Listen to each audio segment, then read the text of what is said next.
We're going to be looking at the exact pitch deck that I used to raise funding and get equipment sponsors like Red, Light Panels, and others on board to help me make my short film. And by the end of this, you are going to have the tools that you need to make a pitch deck to help get your film off the ground.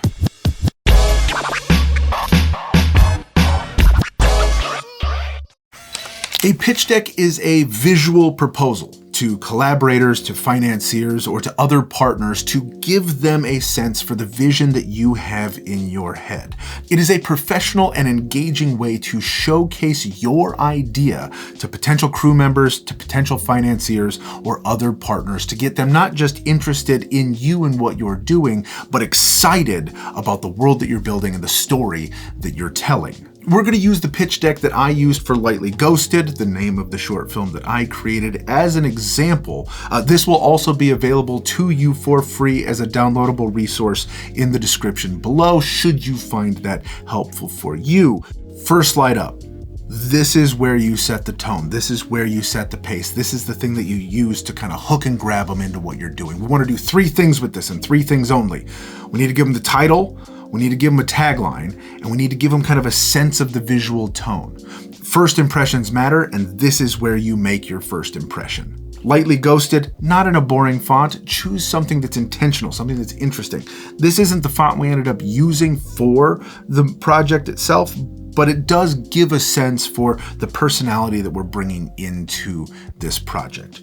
Our tagline. Not every haunting is about scaring the living. It doesn't give away what the story is about, but it does clue you in on the tone and intentionality that we're going for here. And then, of course, I've got the production company in the bottom corner, my production company, Nice Shirt. For this slide, keep it short, keep it memorable, straight to the point, and give them a sense of the personality that you're bringing to this project. The next slide is the concept. Now, this is going to be tailored specifically to you, the project you're making, and who you are targeting with your pitch deck.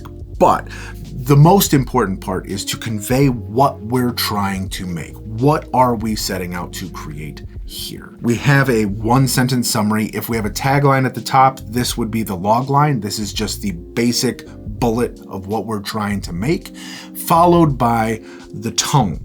Right? How does it look and feel? What is the world that we're building? And this is the section that you would tailor to you. What I would tell you here is, in your tone, pull in existing references, things that people would already have an association with. So for us here, we reference Beetlejuice and What We Do in the Shadows. So even though somebody might not fully get or understand what we're trying to do with Lightly Ghosted, they would have a frame of reference with things that they've already seen to then use that in their mind to kind of understand what you're going for, right? Not everybody's going to be able to read something on the page and get it, so giving them points of reference is going to be super, super helpful.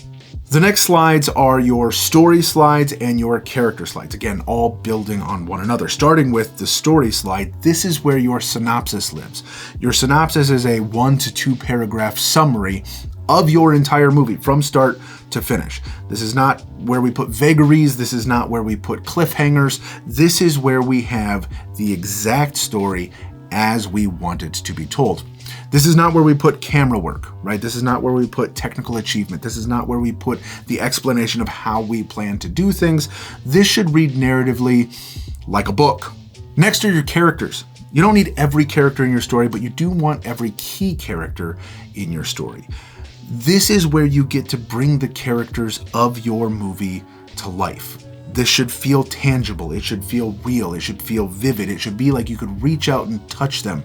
You could have a conversation with them, right? We need to explain who they are, what their motivations are, in a real and tangible way. So now not only do they understand what the story is, but who these people are and how they would kind of interact or react to that story. So here we have Edmund Rose. I have concept art here again generated for this, but again, this is something you can use reference materials for.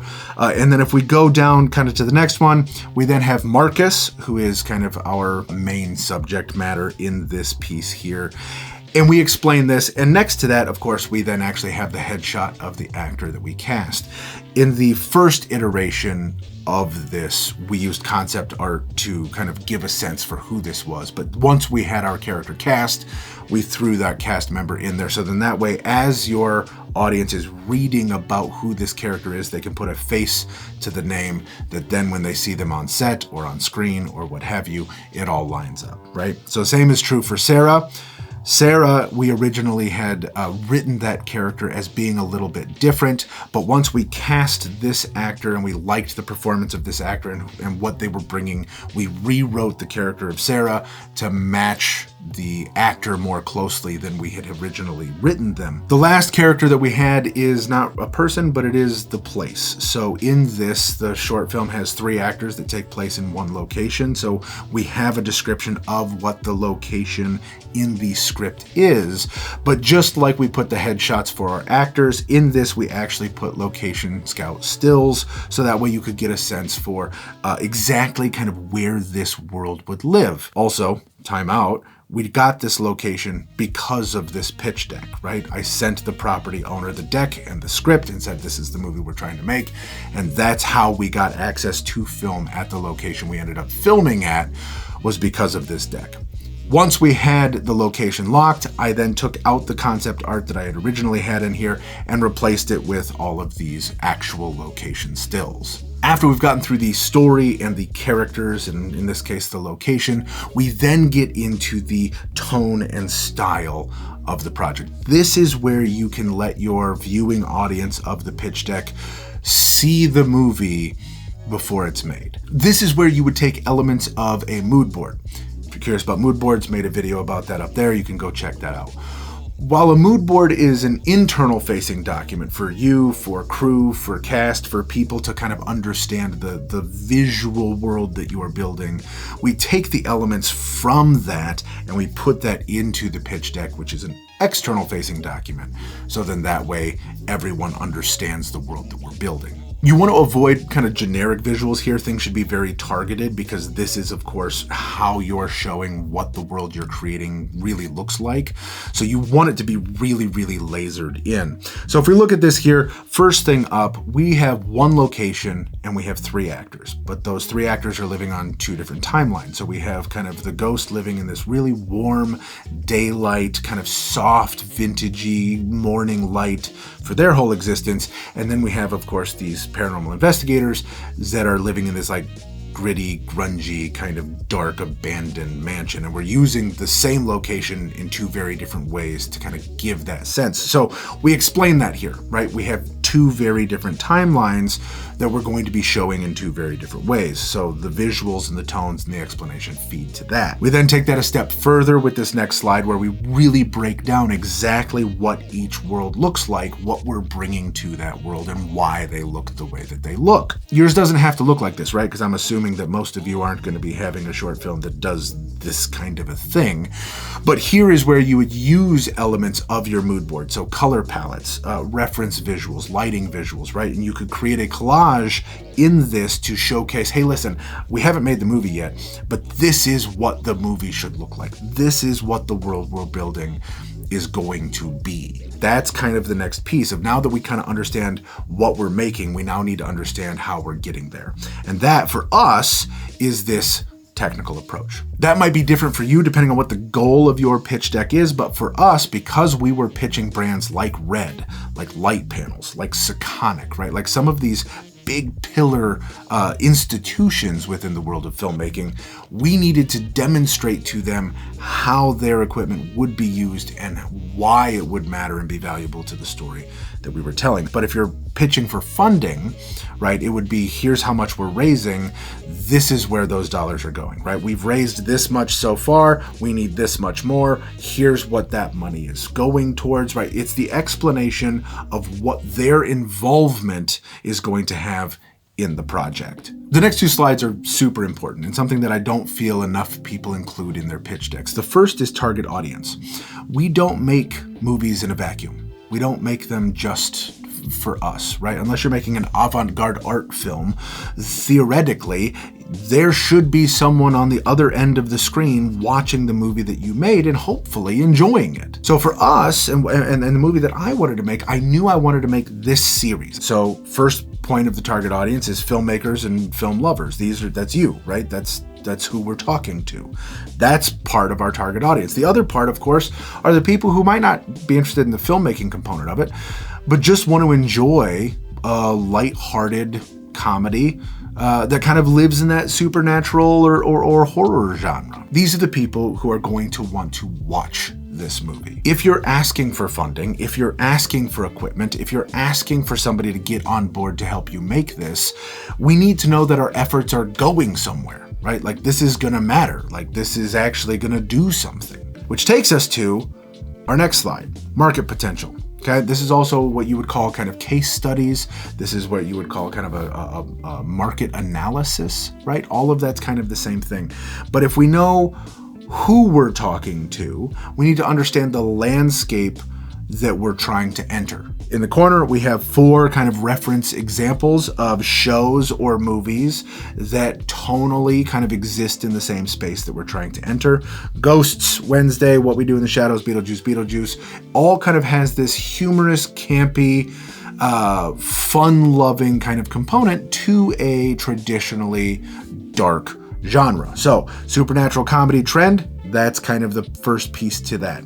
Then we have the digital and social media engagement, again, that's you, of where we're positioning this, how it's going to be viewed online, where we're putting it in front of people, right? How are we getting people involved in watching this? And then the last is, of course, what we're going to do with this after the movie's made, which, of course, is streaming online as well as film festival distribution. This is where you show why your film is relevant right now. This next slide is where we show why your film will succeed. Now, here, you can go one of 2 directions. One, you could do what I have done, which is the key member slide, which is both myself and my creative partner, Ben. And in this, kind of give a summation of who these people are. Fortunately, because of this platform and what we're doing, I have relationships with a lot of these people, and so they already are somewhat familiar with me, so it's reinforcing who I am and then the creative partner that I'm working with on this project. If you don't already have that relationship or those relationships established, this is where you could also put a letter from the director. This would be kind of a letter of intent, why you're the right person to tell this story. What are you bringing to the table that makes this a project you should be the one to do, right? So if you've attached Leonardo DiCaprio to your project, kudos to you, we should talk later. But if you have, this is where you should put that, right? This project is going to work because Leo's on board to be in it. Investors and sponsors want to see that passion. They want to see that experience, that expertise of the why you, this is why us. No one will invest or sponsor or support if there is not a clear roadmap. They just won't.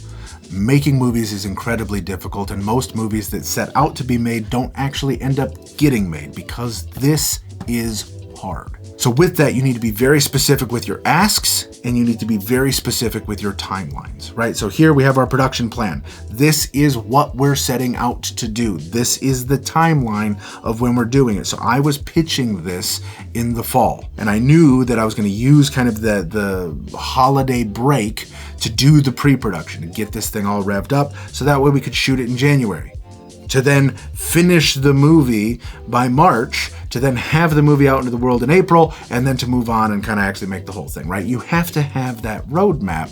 And so having that roadmap says, hey, not only are we going to make a cool thing, here's when it's going to happen.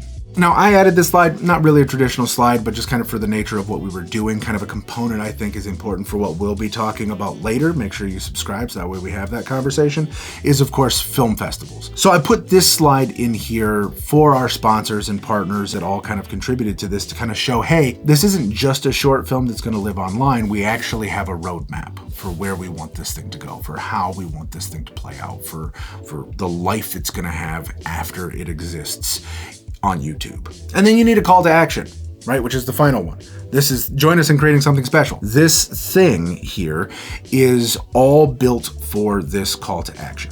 right? So whether it's funding, whether it is sponsorship, whether it is partnership, whether it is collaboration, regardless of what you're trying to get from the people you're pitching to, this is the final thing. Couple of tips here. Number one, always have a printed copy and a digital copy of your pitch deck with you for any meetings that you might be in, right? If you're virtual, digital, obviously, but make sure you follow up with an email where you send that pitch deck out. Don't hoard your pitch deck. Don't keep it close to the chest. This is a thing that is intended to go out into the world, right? Everybody gets so concerned about, well, what about my movie? What about like my story? You're asking for money. And whatever you do, avoid text-heavy slides. I understand that the story synopsis slide probably has the most text of that whole deck, and that should, but it shouldn't be more than a paragraph and a half, 2 paragraphs at the most. We have multiple slides to convey the detail, but we don't want just a ton of text living on each of those slides. Design them in a way that's visually appealing. Have you ever used a pitch deck? If not, what's stopping you? This is a tool to help you make your next movie. And as such, again, below, there's a link to the Lightly Ghosted pitch deck for you to download for free. You can use it as inspiration, you can use it as a template, you can use it as a model, do what you want with it, but use it as a tool to help you get what you want to make your next movie. This is the first video in a long series of videos we're going to be doing on Lightly Ghosted, taking ideas all the way to film festivals and everything in between. So make sure you're subscribed if you have not yet already. Hit that little bell icon so you know when these videos come out, and I will put them all into a playlist for you, both from my channel and Light Panel's channel, so you can get as much information that is useful to you as possible. As always, I'm Garrett Sammons. Thanks for watching.